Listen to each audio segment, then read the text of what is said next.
Good morning students. आज नया chapter अपन metallurgy start कर रहे हैं। ये अपना लास्ट टॉपिक है। इससे हर साल एक या दो क्वेश्चन आते हैं। ये अलग हटकर टॉपिक है। इससे बाकी कोई इस टॉपिक से कोई रिलेशन नहीं है। तो इसमें बात करें अपन मेटलर्जी धातुक्रम। धातुक्रम है क्या? धातुक्रम में क्या किया जाता है कि जो अयस्क होते हैं उनसे सरल और सीधे तरीके से, सरल या अपन बोले सरल और सस्ते तरीके से धातु का निष्कर्षण करें, उसी विधि को क्या कहते हैं? धातुक्रम कहते हैं। और जिसमें इसका अध्ययन किया जाता है उसको धातु क्रम कहा जाता है। अपन बात करें सीधा और सरल तरीका कैसे? जैसे किसी अयस्क से अपन ने कोई चीज 1 किलो सोना निकाला, उसमें अपना खर्चा इतना ज़्यादा आ गया कि सोने का उतना रेट नहीं है, तो वो अयस्क नहीं होगा। सस्ते और सरल तरीके से, सस्ते और सरल तरीके से अपने को क्या करना है? धातु प्राप्त करनी है। देखते हैं क्या क्या डेफिनेशन है। पहली बात तो करें धातुक्रम। धातुक्रम के लिए बात करें, रसायन शास्त्र की वह शाखा विज्ञान की वह शाखा जिसमें रसायन विज्ञान की वह शाखा जिसमें धातुओं का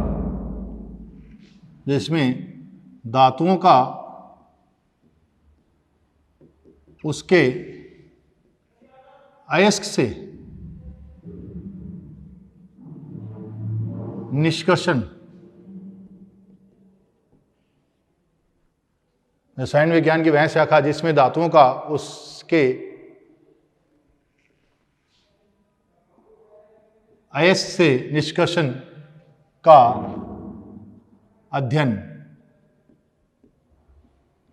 किया जाता है।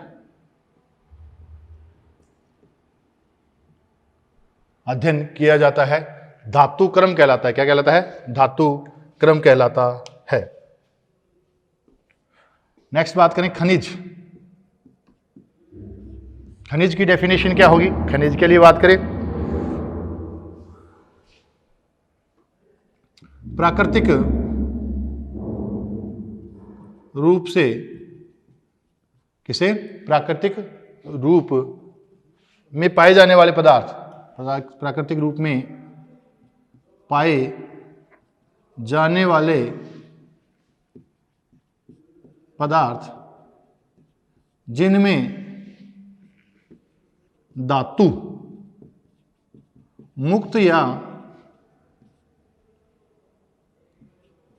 या संयुक्त अवस्था में पाई जाती है। धातु मुक्त या संयुक्त अवस्था में पाई जाती है, खनिज कहलाते हैं।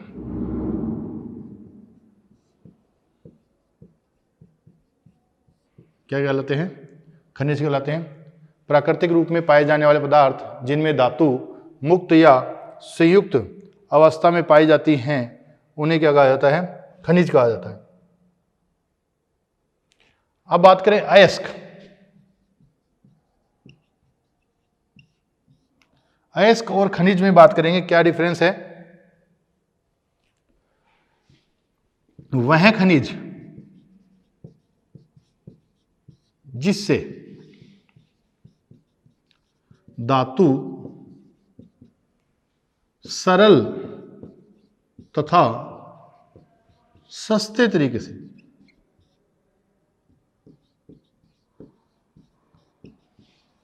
प्राप्त की जा सके, क्या कहलाते हैं? अयस्क कहलाते हैं।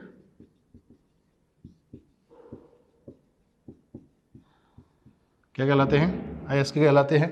क्या? वह खनिज जिससे धातु सरल तथा सस्ते तरीके से प्राप्त की जा सकती है, वो क्या कहलाते हैं? अयस्क कहलाते हैं। साथ में सभी अयस्क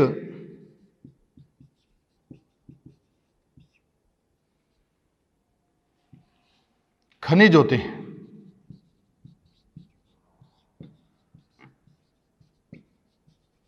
परंतु सभी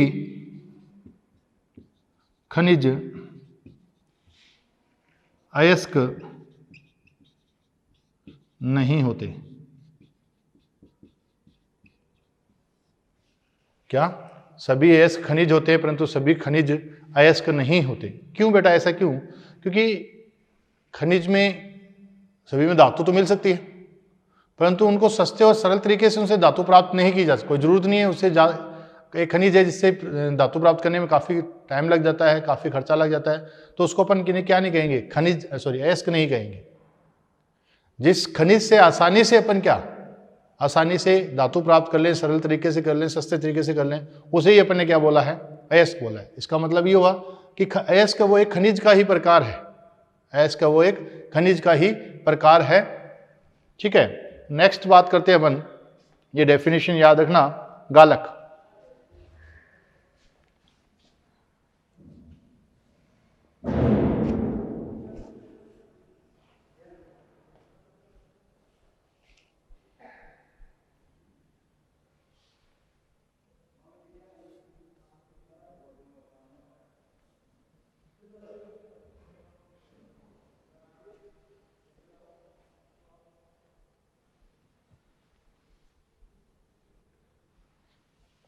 नेक्स्ट बात करते हैं गालक।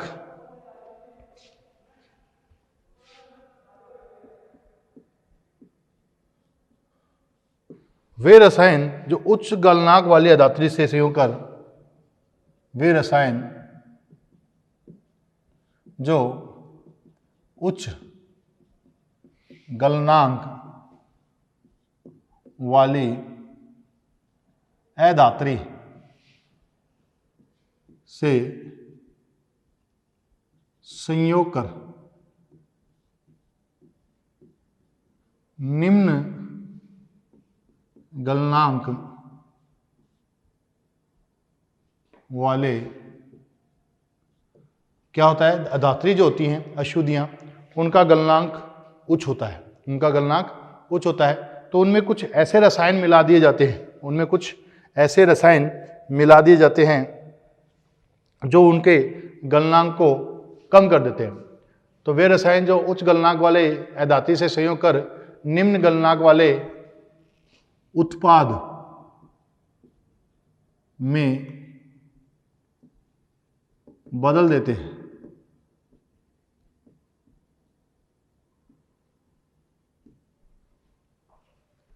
गालक कहलाते हैं। क्या कहलाते हैं? गालक कहलाते, क्या कहलाते हैं? गालक कहलाते हैं। वे रसायन जो उच्च गलनांक वाले अधात्री को से संयोग करके कम गलनांक या निम्न गलनांक वालों में चेंज कर देते हैं। धातुमल। नेक्स्ट बात करें धातुमल। धातुमल जो होते हैं उनका गलनांक अधात्री से कम होता है, इनका गलनांक धातु की तुलना में कम होता है, धातु की तुलना में कम होता है, इनका गलनांक धातु से कम होता है। ये हल्का होने के कारण धातु पर तैरते रहते हैं, इसलिए इन्हें आसानी से अलग किया जा सकता है, इसलिए इनको आसानी से अलग किया जा सकता है। किनको? धातुमल को। ये क्या होते हैं? पिघली हुई धातु होती है, उसके ऊपर तैरते रहते हैं हल्के होने के कारण, और इनके गलनांक होते हैं वो कम होते हैं, तो इनको आसानी से अपन क्या कर लेंगे? अलग कर लेते हैं। किनको? धातुमल को। अब धातुमल कैसे कैसे बनते हैं? जो अधात्री होती है प्लस उसमें क्या मिला देते हैं, गालक, और साथ में क्या, सामने क्या बन जाता है, धातु मल का निर्माण हो जाता है। किसका, धातु मल का निर्माण हो जाता है। क्या करते हैं अपन, अधात्री होती है, उसके गलनांक कुछ होते हैं, उसमें कुछ रासायनिक पदार्थ जैसे गालक मिलाए जाते हैं, ये दोनों संयोग करके एक नया चीज बनाते हैं, उसको बोलते हैं धातुमल। ये हल्का होता है और कम गलनांक वाला होता है, धातु के ऊपरी सतह पर तैरता रहता है, इसलिए इसको आसानी से अलग किया जा सकता है। अब गालक कितने प्रकार के होते हैं, अब गालक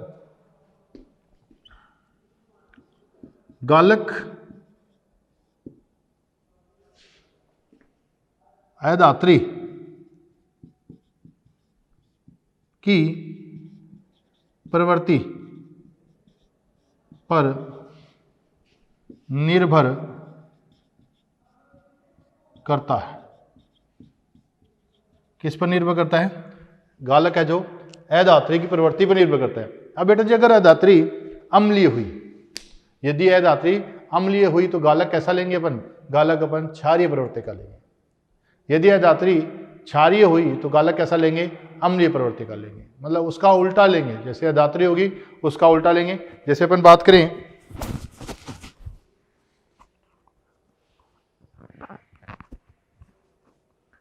बात करें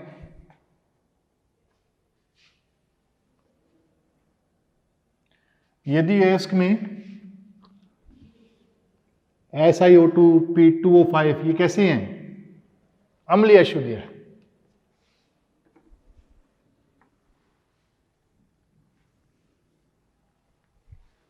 यदि अयस्क में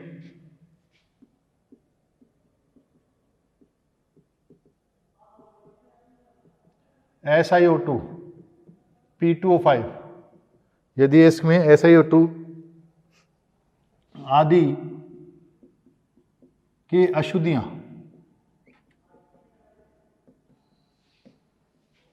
उपस्थित है, ये कैसी हैं बेटा, ये अम्लीय अशुद्धियां हैं। कैसी हैं, अम्लीय।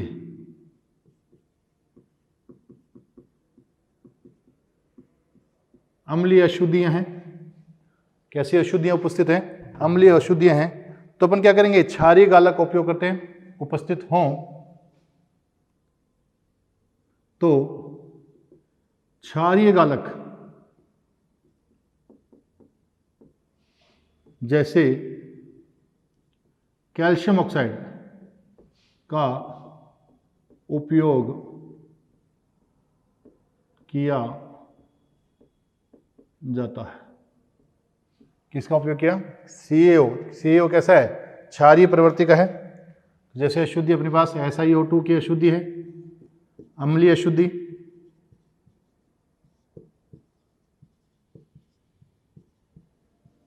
प्लस कैल्शियम ऑक्साइड मिलाया तो क्या बन गया, CaSiO3 बन गया, धातुमल। ये क्या बन गया, धातुमल बन गया। किसका, CaSiO3। यदि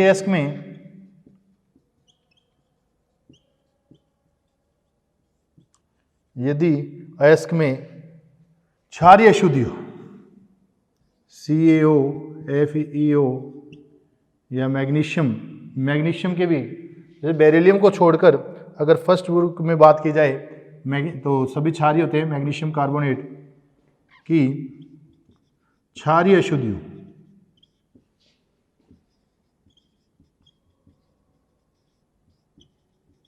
तो अम्लीय गालक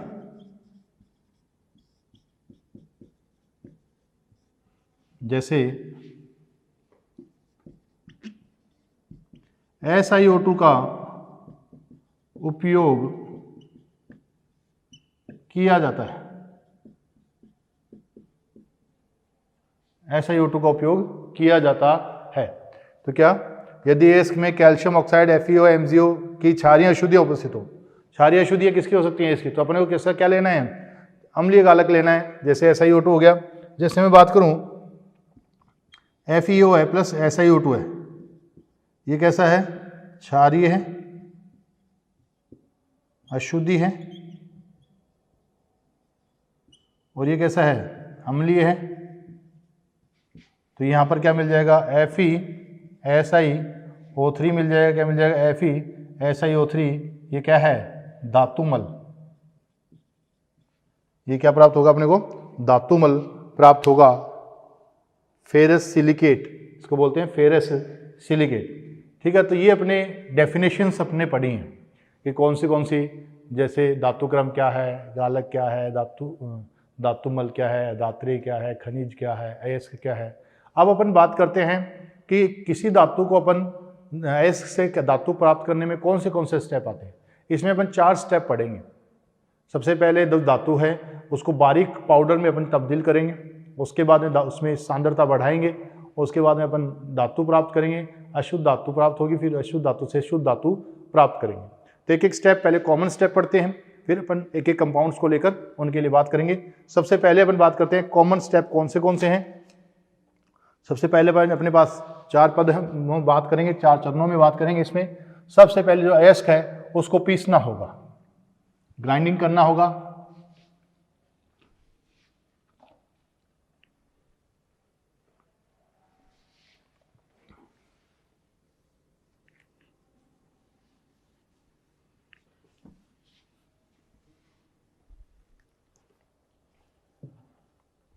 अयस्क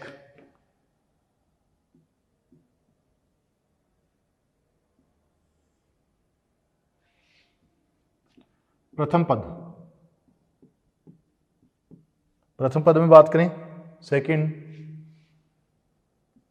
द्वितीयक पद,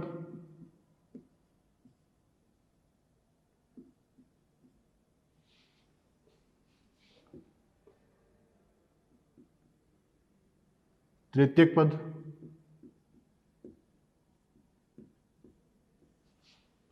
फोर्थ बात करेंगे चतुर्थ।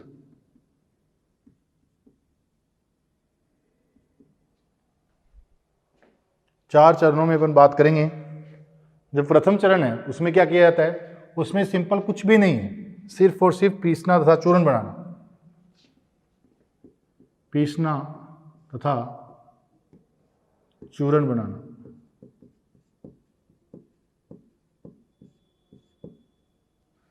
पीसेंगे, ग्राइंडिंग करेंगे उसे और चूर्ण बना लेंगे, पीसना तथा चूर्ण बनाना। सेकंड पद में क्या करेंगे, सेकंड पद में सांद्रण करेंगे। अयस्क का सांद्रण, अयस्क का क्या करेंगे, सांद्रण करेंगे। सांद्रण कैसे होगा, इसमें 4 पद्धतियां अपन यूज करेंगे। पहली होगी गुरुत्वीय पृथक्करण विधि,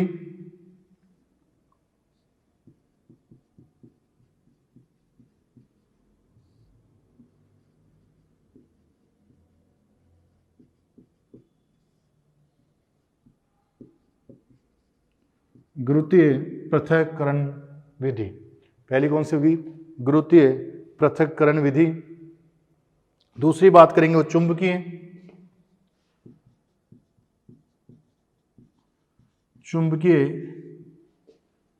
पृथक्करण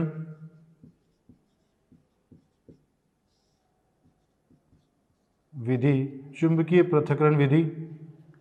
तीसरी बात करें अपन झाग पलवन विधि।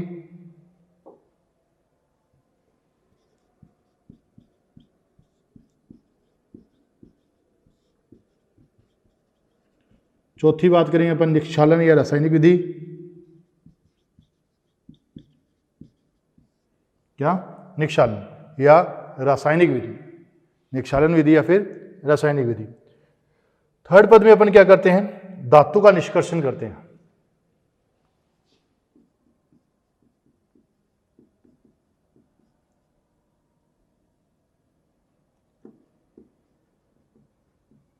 अब धातु का निष्कर्षण कैसे करेंगे बेटा, वो उस पर डिपेंड करता है कि धातु कैसा है, अयस्क कैसा है, कार्बोनेट है, बाइकार्बोनेट है, सल्फेट है, सल्फाइड है। तो इसके लिए अपन क्या करेंगे, अयस्क का धातु ऑक्साइड में परिवर्तन करेंगे।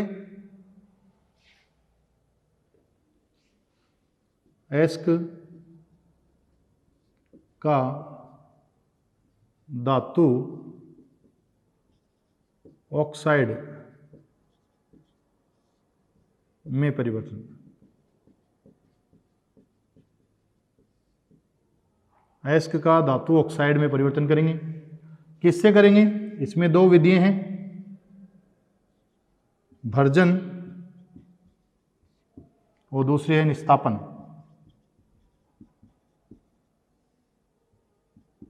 भर्जन तथा निस्तापन।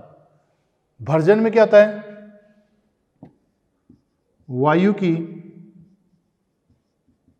उपस्थिति में गर्म करने पर,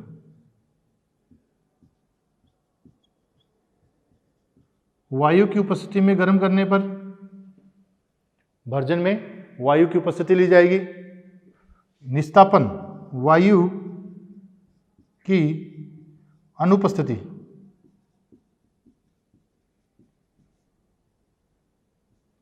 में गर्म करने पर,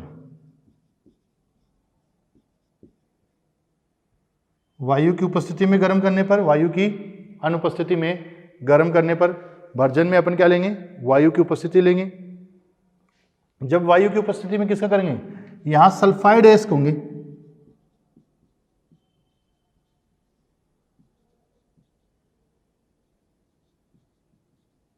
ये क्या होंगे? सल्फाइड अयस्क होंगे। जबकि ये सल्फाइड अयस्क नहीं हो तब अपन यूज करेंगे, इसमें वायु उपस्थित जरूरी नहीं है। तो सेकेंड पॉइंट है, क्या करेंगे?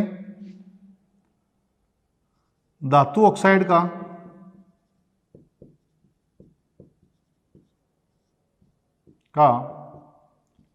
धातुओं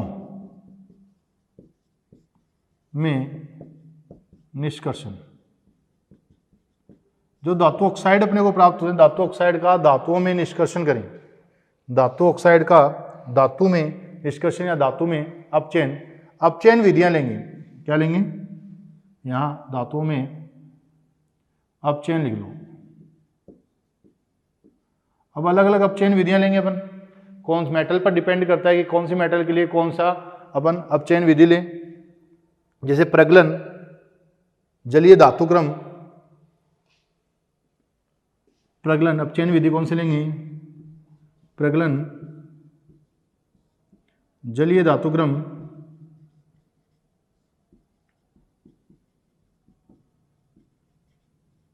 स्वतःवचन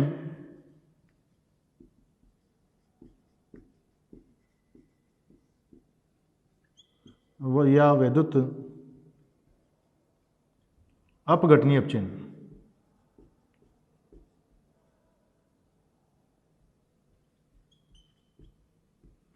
तो जो ऑक्साइड प्राप्त थे अपने को, उसको से अपने को धातु प्राप्त करेंगे किसके द्वारा? अपचयन द्वारा। अपचयन की कौन सी विधियां अपने पास? प्रगलन हो सकती है, जलीय धातुक्रम हो सकता है। इनमें क्या क्या आएगा, कैसे वो आगे बात करेंगे। प्रगलन हो सकता है, जलीय धातुक्रम हो सकता है, स्वतः अपचयन हो सकता है, वैद्युत अपघटनीय अपचयन हो सकता है। तो इन चार विधियों के द्वारा, इनके द्वारा, इन चार विधियों के द्वारा अपन क्या करेंगे? धातु प्राप्त कर लेंगे। अब जो अपने को धातु प्राप्त हुई है, ये धातु कैसी है? ये अशुद्ध धातु है। तो अपन चौथे में क्या करेंगे? शुद्ध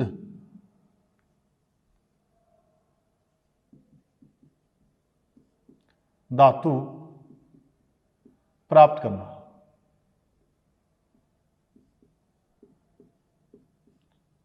शुद्ध धातु प्राप्त करने, यहां से अपने को जो धातु मिल रही है अपचयन करके, यहां पर अपने कौन सी अशुद्ध धातु प्राप्त हो रही है, उस शुद्ध धातु को प्राप्त करना है। उसके लिए क्या करेंगे? कौन से प्रक्रम? अलग अलग धातु के लिए अलग अलग यूज किया जाता है। आसवन किया जाता है। अब आसवन किन के लिए किया जाता है वो आगे बात करेंगे अपन। आसवन के बाद में अपन बात करेंगे किससे? द्रवीकरण, दंड विलोडक,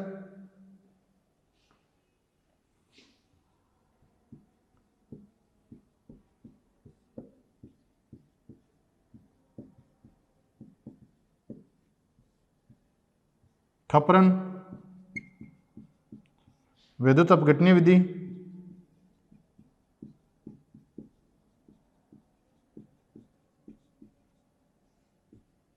वैद्युत अपघटनीय विधि। तो इन विधियों के द्वारा अपन क्या करेंगे? धातु का शुद्धिकरण करेंगे, तो अपने पास 4 पॉइंट आ गए। कौन से पॉइंट हैं, इन पॉइंटों में देखें। पहला, प्रथम पद में अपन ने क्या किया, पीसा और चूर्ण बना लिया धातु का। पीसा, बारीक बारीक पीस ले और चूर्ण बना लिया। अब इस अयस्क में कुछ अशुद्धियाँ ऐसी हैं जिनका यूजलेस हैं, उनको इजी वे से रिमूव कर सकते हैं। जैसे रेत हुई तो उनका सांद्रण किया जाता है। अब सांद्रण किस विधि से किया जाता है, अलग मेटल के अयस्क पर डिपेंड करता है वो। अपन गुरुत्वीय विधि ले सकते हैं, अपन चुंबकीय विधि ले सकते हैं, अपन जहाग पलवन विधि ले सकते हैं, ये अपन निक्षालन ले सकते हैं। इसको निक्षालन को रासायनिक विधि भी कहा जाता है। क्या कहा जाता है, रासायनिक विधि भी कहा जाता है। यहाँ बात करें धातु का निष्कर्षण। धातु का निष्कर्षण कहेंगे अयस्क का धातु ऑक्साइड में परिवर्तन।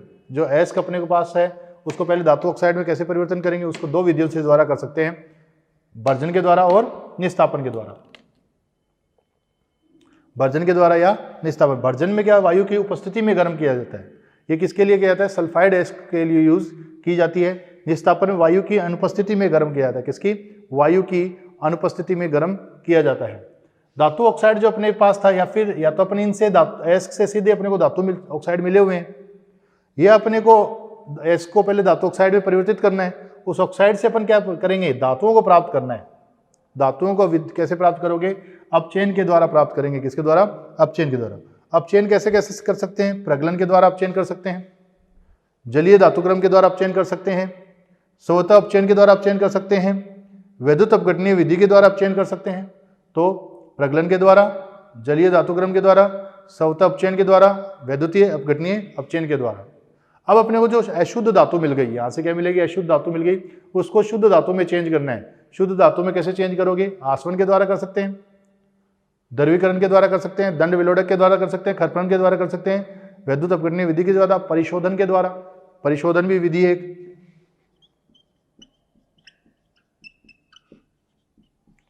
परिशोधन विधि के द्वारा भी इसे किया जा सकता है। तो इन अलग अलग विधियों के द्वारा अपन शुद्ध धातु प्राप्त कर सकते हैं। तो इस टेबल को अपन एक एक करके पूरे के लेकर चल रहे हैं। देखते हैं। पहले सबसे पहले अपन ने बात की पीसना, इसमें कुछ बताने लायक चीज नहीं है, पीसा है उसे, चूर्ण बनाया है। उसके बाद अपन बात करेंगे द्वितीय पद, अयस्क का सांद्रण। यहाँ से स्टार्ट करते हैं। सबसे पहली विधि अपने अयस्क के सांद्रण में गुरुत्वीय पृथक्करण विधि। सबसे पहले अपन बात करते हैं गुरुत्वीय पृथक्करण विधि। अब गुरुत्वीय पृथक्करण विधि किसके लिए यूज की जाती है, गुरुत्वीय पृथक्करण विधि किसके लिए यूज की जाएगी, देखते हैं।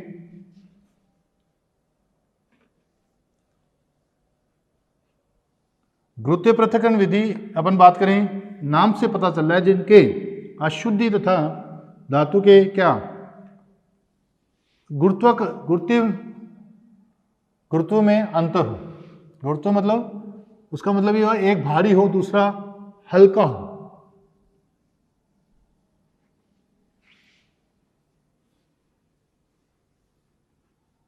तो अपन पहली बात करते हैं गुरुत्वीय पृथक्करण विधि।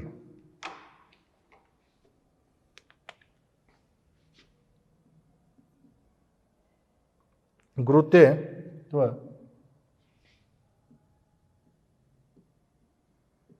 पृथक्करण विधि, यह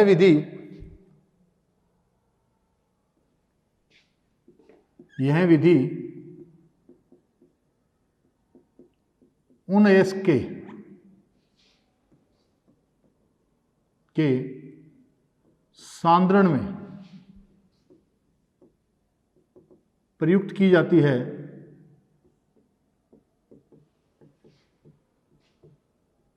जिनके उनकी में की जाती है इसका उपयोग जिनके विशिष्ट, जिनके कणों के गुरुत्वीय, जिनके अयस्क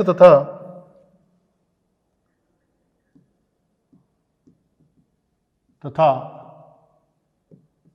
अशुद्धियों के कणों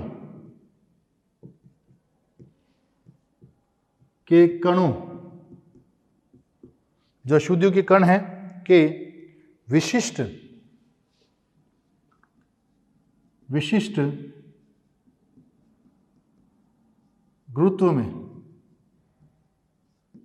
गुरुत्व में अंतर होता है। विशिष्ट गुरुत्व में अंतर होता है उनके लिए गुरुत्व पृथक्करण विधि उपयोग में लाई जाती है। जैसे ऑक्साइड, हाइड्रोक्साइड, कार्बोनेट, जैसे ऑक्साइड, हाइड्रोक्साइड, सल्फाइड, ऑक्साइड हो गया, हाइड्रोक्साइड हो गया, सल्फाइड हो गया, कार्बोनेट हो गया,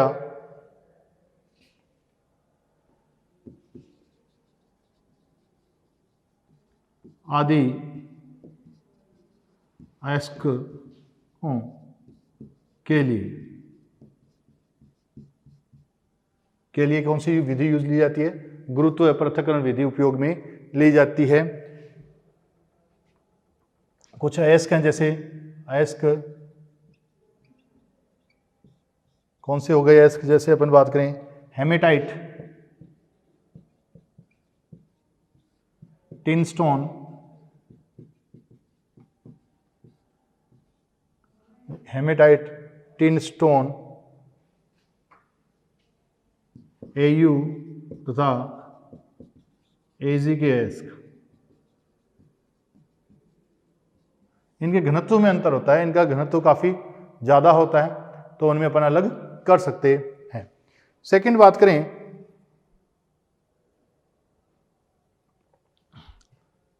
इसमें हो करते क्या है? जब चूर्णित अयस्क, तो चूर्ण बना लिया था फर्स्ट पद में अपन ने, को पानी की तेज धारा में लाया जाता है, तो अशुद्धियां पानी की धारा के साथ, पानी की धारा के साथ बाहर निकल जाती हैं और पीछे कौन अयस्क बच जाता है जिसका सांद्रण बढ़ जाता है। तो जब चूर्णित अयस्क को पानी की तेज धारा में लाया जाता है तो अशुद्धियां पानी की धारा के साथ बाहर निकल जाती हैं। क्या होती हैं? बाहर निकल जाती हैं तथा अयस्क के भारी कण शेष रह जाते हैं। ठीक है, इस विधि को और दूसरा नाम भी दिया जाता है, क्या? द्रव चालित, द्रव चालित धावन विधि, विधि भी कहा जाता है। इसको क्या कहा जाता है? द्रव चालित धावन विधि भी कहा जाता है। तो इसका सेकंड नाम याद रख लेना, द्रव चालित धावन विधि। इंग्लिश में इसको बोलते हैं क्या? Hydraulic, hydraulic washing. जैसे अपन कार को वॉश करते हैं तो उस पर जो मिट्टी के कण होते हैं, कार पर तेज पानी का बहाव डाला जाता है तो उससे मिट्टी के कण तो दूर हट जाते हैं, जब कार वहीं की वहीं रह जाती है। वैसे ही है, अयस्क वहीं के वहीं रह जाएंगे और मिट्टी के कण हैं वो दूर निकल जाते हैं। नेक्स्ट बात करें अपन,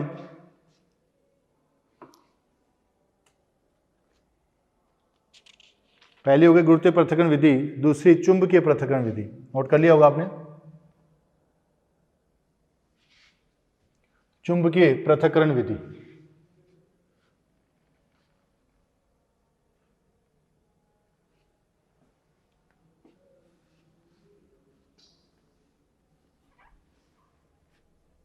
चुंबकीय पृथक्करण विधि किन के लिए यूज में ली जाती है? चुंबकीय पृथक्करण विधि उनके लिए यूज में ली जाएगी जिनके लिए अयस्क तथा अधात्री में से एक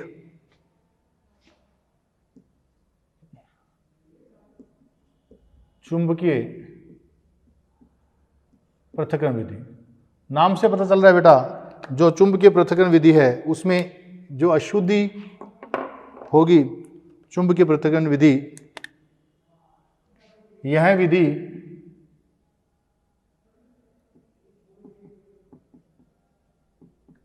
उन अयस्क के लिए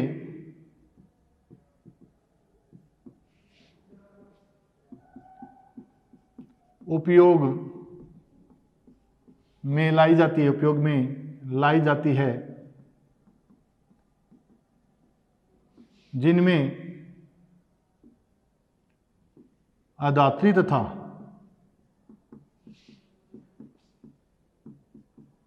अयस्क में अयस्क के चुंबकीय गुणों में अंतर हो। चुंबकीय गुणों में अंतर होना चाहिए। एक अनुचुंबकीय होगी और दूसरा क्या होगा, प्रतिचुंबकीय होगा। अधात्री तथा अयस्क में से एक अणुचुंबकीय तथा दूसरा प्रतिचुंबकीय।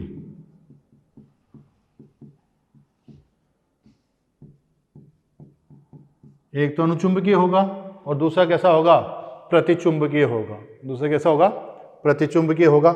इसमें किया गया है चूर्णित जो अयस्क है, चूर्णित अयस्क है, एक इसमें दो बेलन होते हैं, उन पर एक पट्टा लगा हुआ होता है ऐसे। इसके ऊपर चूर्णित अयस्क को डाला जाता है। अब क्या होता है, यहाँ ये चुंबकीय होता है, तो यहाँ पर जैसे ही आते हैं तो जो प्रतिचुंबकीय होगा वो तो यहाँ गिरता जाएगा और जो चुंबकीय होगा वो इसके आगे निकलता जाएगा। यहाँ पर एक बैरियर होता है, तो ये कैसी हो गई, प्रतिचुंबकीय होगा और जो चुंबकीय भाग होगा वो इस पट्टे के आगे साथ में चलता रहेगा। तो ये कैसा हो गया, चुंबकीय है। ये कैसा है, चुंबकीय। और यहाँ पर कैसा है, ये प्रतिचुंबकीय है। और ये कैसा है, चुंबकीय है। तो अपन ने देखा यहाँ चूर्णित अयस्क को डालेंगे तो पट्टे के साथ साथ जो चलता रहेगा वो चुंबकीय होगा, और जो सीधा गिर जाएगा वो कैसा होगा, प्रतिचुंबकीय होगा। कैसा होगा, प्रतिचुंबकीय होगा। तो अपन कहें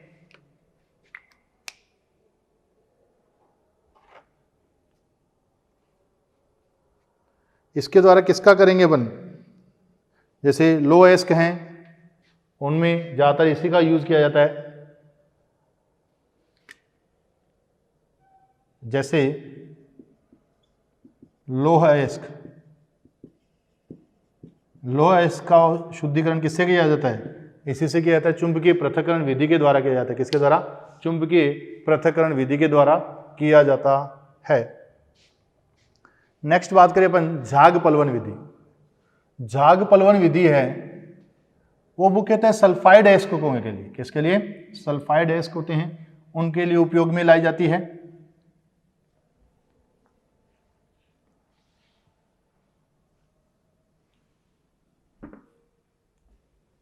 नेक्स्ट बात करें अपन झाग पलवन विधि।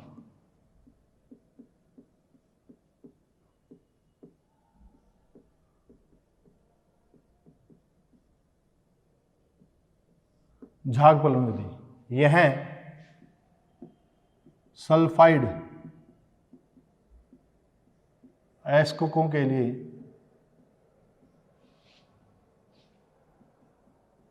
उपयोग में लाई जाती है। किसके लिए, सल्फाइड अयस्कों के लिए उपयोग में लाई जाती है। सल्फाइड अयस्कों के लिए उपयोग में लाई जाती है।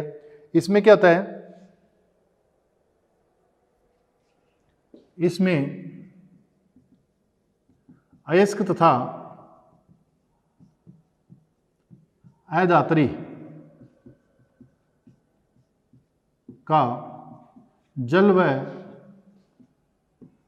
तेल के कणों, तेल के साथ भीगने का गुण होता है। एक है वो तेल के साथ भीगता है और दूसरा पानी के साथ भीगता है। इसमें क्या जाता है कि जैसे अपन बात करें किसका, galena, zinc blende, copper pyrites, जैसे अपन बात करें गैलेना, गैलेना हो गया, गैलेना का फॉर्मूला क्या लिखते हैं, PBS. Zinc blende, zinc blende की बात करें, ZnS। Copper पायरेटरीज, CuFeS2, CuFeS2, CuFeS2 का उपयोग किया जाता है। इसमें क्या किया जाता है, बड़े बड़े बर्तन होते हैं, उनमें क्या भरा होता है, वाटर भरा होता है, और इसमें झाग कारक क्या मिला दिया जाता है, साथ में झाग कारक मिलाए जाते हैं, और वायु पास की जाती है। क्या वायु पास की जाती है, जिससे क्या होंगे कि जो कण होंगे, अधातु कण इसमें घुले रह जाएंगे, और जो धातु कण हैं वो झाग के साथ क्या आ जाते हैं, बाहर आ जाते हैं। उन्हें क्या कर लिया जाता है, अलग कर लिया जाता है। झाग कारक के रूप में किसका उपयोग किया जाता है, चीड़ का तेल या यूकलिप्टस का तेल। चीड़ का तेल या यूकेलिप्टस का तेल उपयोग किया जाता है झाग कारक के रूप में। झाग कारक बनाते हैं, तो झाग बनाते हैं, वायु पास करेंगे तो क्या होगा, धातु कण है वो झाग के साथ बाहर आ जाएंगे, उन्हें क्या कर लिया जाता है, अलग कर लिया जाता है, जबकि अधात्री कहाँ रह जाएगी, इसके अंदर ही रह जाती है। इसमें बात करें अपन, झाग को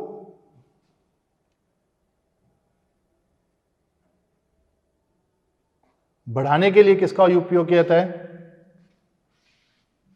इसमें कुछ नाम है, उनका नाम लिखेंगे आप। संग्राहक या पलवक कारक,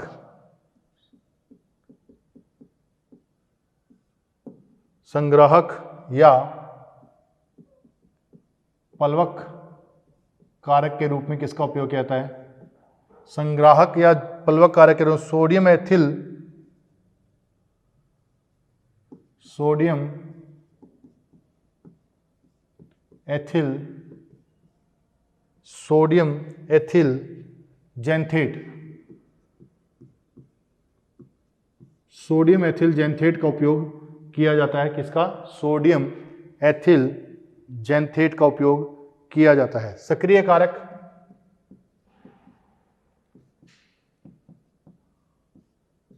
सक्रिय कारक के रूप में किसका उपयोग किया जाता है, कॉपर सल्फेट। झाग, ये क्या करते हैं, झाग पलवक को बढ़ाते हैं, पलवन को बढ़ाते हैं, जैसे copper sulphate CuSO4, copper sulphate अवनमक, एक अवनमक होते हैं।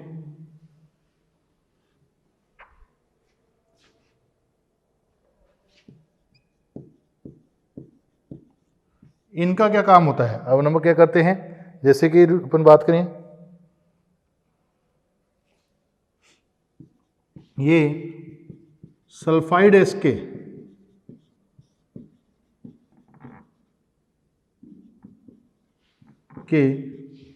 पृथक्करण में उपयोगी हैं। जैसे अपन बात करें NaCN, सोडियम साइनाइड, ये सल्फाइड एस के पृथक्करण में उपयोगी हैं।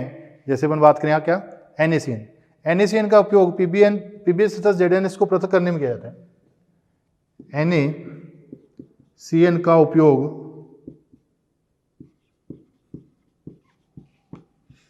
PbS तथा ZnS को पृथक करने के लिए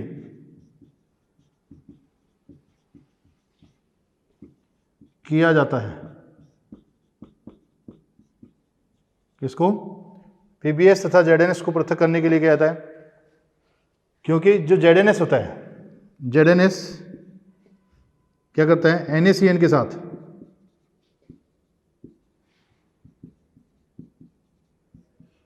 संकुल निर्माण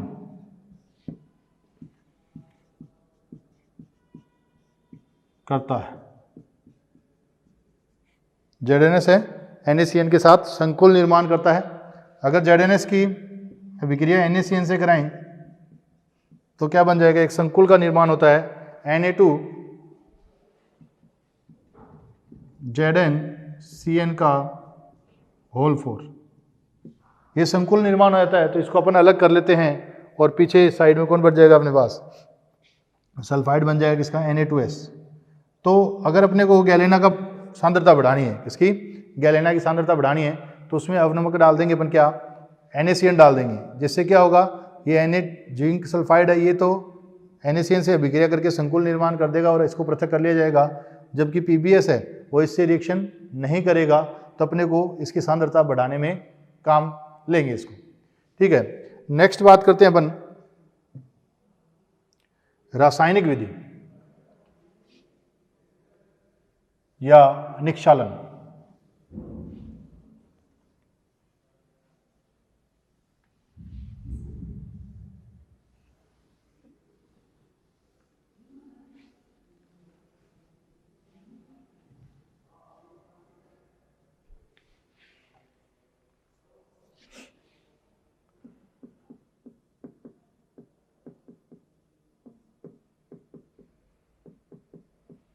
या निक्षालन,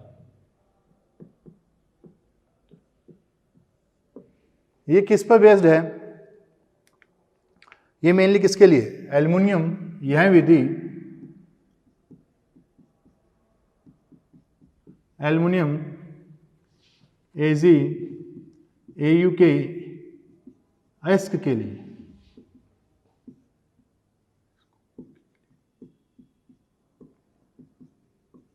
उपयोग में लाई जाती है, किसके लिए, एल्युमिनियम AgAUK अयस्कों के लिए उपयोग में लाई जाती है।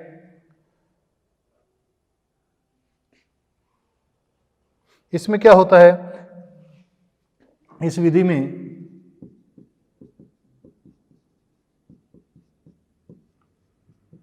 अधात्री तथा अयस्क, इस विधि में अधात्री तथा अयस्क का किसी विशेष विलायक में घुलने के आधार पर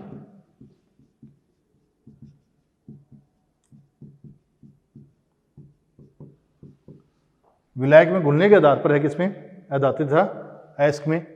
तो इसमें क्या किया जाता है, किसके द्वारा, जैसे बॉक्साइड का निक्षालन करें,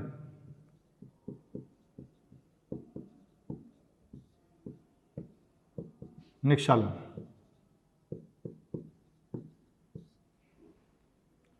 बॉक्साइड का निक्षालन करें। बॉक्साइड के निक्षालन के लिए 3 विधियां उपयोग में ली जाती हैं। पहली बेयर विधि,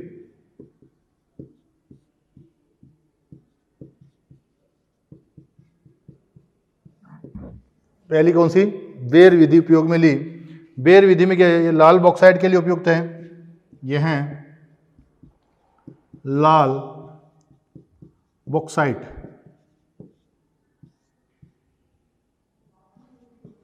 के लिए, किसके लिए है, लाल बॉक्साइट के लिए उपयुक्त है। इसमें अपन विलायक के रूप में, अब विकर्मक क्या लिया जाता है, विलायक के रूप में NaOH लिया जाता है, क्या, NaOH लिया जाता है। मुख्य अशुद्धि किसकी होती है, आयरन की होती है, किसकी होती है। इसमें अपने को ये याद रखना है कि अभिकर्मक क्या लिया अपन ने, NaOH लिया है, क्या लिया है, NaOH। बॉक्साइड का फॉर्मूला क्या लिखते हैं, Al2O3.2H2O। इसमें अपन ने क्या मिलाया, NaOH मिलाया, तो sodium Meta aluminate, sodium Meta aluminate बनता है। जैसे इसको वाटर में डालेंगे, HOH मिलाएंगे, तो किसमें कन्वर्ट हो जाएगा, पुनः NaOH प्लस AlOH का होल थ्राइस बन जाता है। इसको गर्म करेंगे तो ये Al2O3 में परिवर्तित हो जाता है। तो अपने को इसमें मुख्यतः याद क्या रखना है, बेयर विधि किसके लिए, लाल बॉक्साइड के लिए यूज आती है। अभिकर्मक क्या होता है, NaOH होता है। लाल बॉक्साइड में अशुद्धि किसकी मिलेगी अपने को, आयरन की मिलेगी, किसकी मिलेगी, आयरन की। और यहाँ अपने मध्यवर्ती क्या बनता है, सोडियम मेटा एल्यूमिनेट का फॉर्मेशन होता है। नेक्स्ट विधि की बात करें इसकी, हॉल प्रक्रम। रासायनिक विधि में ही बॉक्साइड के लिए दूसरा प्रक्रम कौन सा यूज लिया जाता है, हॉल प्रक्रम उपयोग में लिया जाता है।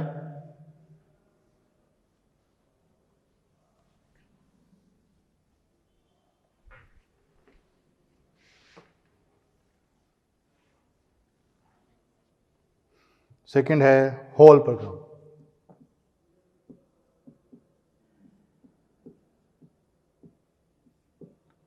हॉल प्रक्रम के लिए बात करें, ये भी किसके लिए, लाल बॉक्साइड के लिए यूज होता है।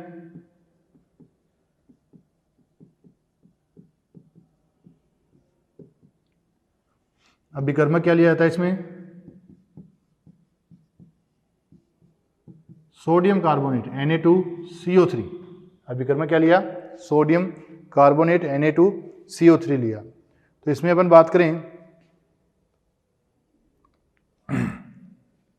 ये बॉक्साइड है Al2O3.2H2O, क्या मिलाया, Na2CO3 मिलाया, तो अपने पास क्या बन जाएगा, सोडियम मेटा एल्यूमिनेट ही बन जाता है। इसमें भी HOH डाला एंड CO2 पास की, तो क्या बन जाएगा, AlOH का होल थ्राइस प्लस Na2CO3 प्राप्त हो जाता है। इसको गर्म करेंगे तो ये किस में बदल जाएगा, Al2O3 में कन्वर्ट हो जाता है। तो बेयर प्रक्रम एंड हॉल प्रक्रम किसके लिए यूज लिया है, बेयर प्रक्रम तथा हॉल प्रक्रम अपन ने लाल बॉक्साइड के लिए यूज लिया, किसके लिए, लाल बॉक्साइड के लिए यूज ले रहे हैं। अब नेक्स्ट जो प्रक्रम अपन बात कर रहे हैं वो कौन सा है, सरपैक प्रक्रम। ये श्वेत बॉक्साइड के लिए उपयोग में लिया जाता है।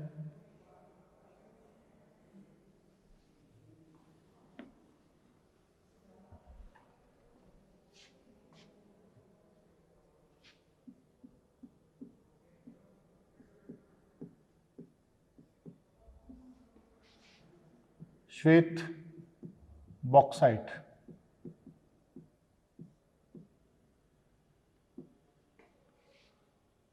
किसके लिए, श्वेत बॉक्साइड के लिए उपयोग में लिया जाता है। इसमें अभिकर्मक क्या होते हैं,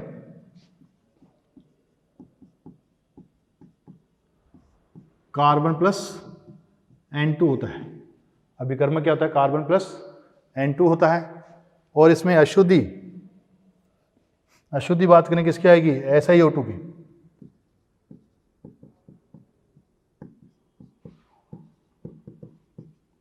किसकी होगी, SiO2 की होती है। और इसमें एक इंपॉर्टेंट सा उत्पाद बनता है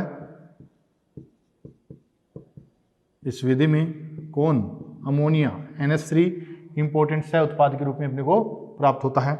होता क्या है, Al2O3 की रिएक्शन की कार्बन प्लस N2 से कराएंगे, इसे कार्बन प्लस N2 से कराएंगे, तो अपने को क्या मिल जाएगा, हाई टेम्परेचर लेना पड़ेगा। क्या, हाई टेम्परेचर, करीब करीब 1800 डिग्री सेंटीग्रेड के आसपास रिएक्शन होती है। Aluminium nitride plus CO plus H2O बनता है, इसका HOH कराया जाता है। तो अपने को एल्युमिनियम हाइड्रोक्साइड प्लस अमोनिया प्राप्त होती है। इसको गर्म करेंगे तो ये किस में कन्वर्ट हो जाएगा, Al2O3।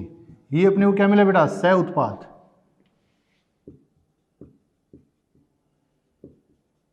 ये अपने को सह उत्पाद प्राप्त हुआ। ये जो CO है, ये CO है जो अशुद्धि जो अपनी बची हुई है, CO प्लस SiO2 जो अशुद्धि थी उससे रिएक्शन करेगा, CO2 प्लस Si, इससे ऑक्सीजन छीन लेगा और दोनों ही बाहर निकल जाते हैं। तो अपन ने देखा सरपैक प्रक्रम किसके लिए, श्वेत ऑक्साइड के लिए। अभिकर्मक कार्बन प्लस N2, अशुद्धि किसकी होती है, SiO2 की होती है। सह उत्पाद के रूप में अपने को कौन प्राप्त होता है, अमोनिया प्राप्त होती है। Al2O3.2H2O, carbon plus N2 1800 degree centigrade पर इसको गर्म करेंगे, aluminium nitride plus CO plus H2O प्राप्त होते हैं। HOH करेंगे, एल्युमिनियम हाइड्रोक्साइड प्लस अमोनिया, इसको गर्म करेंगे तो किसमें बदल जाएगा, Al2O3 में परिवर्तित हो जाता है। तो ये अपना सांद्रण की विधियाँ हुई। सांद्रण की अपने 4 विधियाँ पढ़ी, घुटते पृथक्करण, चुंबकीय पृथक्करण, जागपलवन एंड निक्षालन या रासायनिक विधि। नेक्स्ट अपन बात करेंगे तृतीयक पद में जाएंगे। यहाँ से अपन ने सांद्रण कर लिया किसका, एस का। अब अपन क्या करेंगे, धातु का अपचयन करेंगे। किससे, धातु ऑक्साइड, पहले ऑक्साइड बनाएंगे, ऑक्साइड से क्या बनाएंगे, धातु में अपचयन करेंगे। वो कैसे करेंगे अगली क्लास में देखेंगे। आज के लिए इतना ही, मिलते हैं नेक्स्ट क्लास में। Thank you.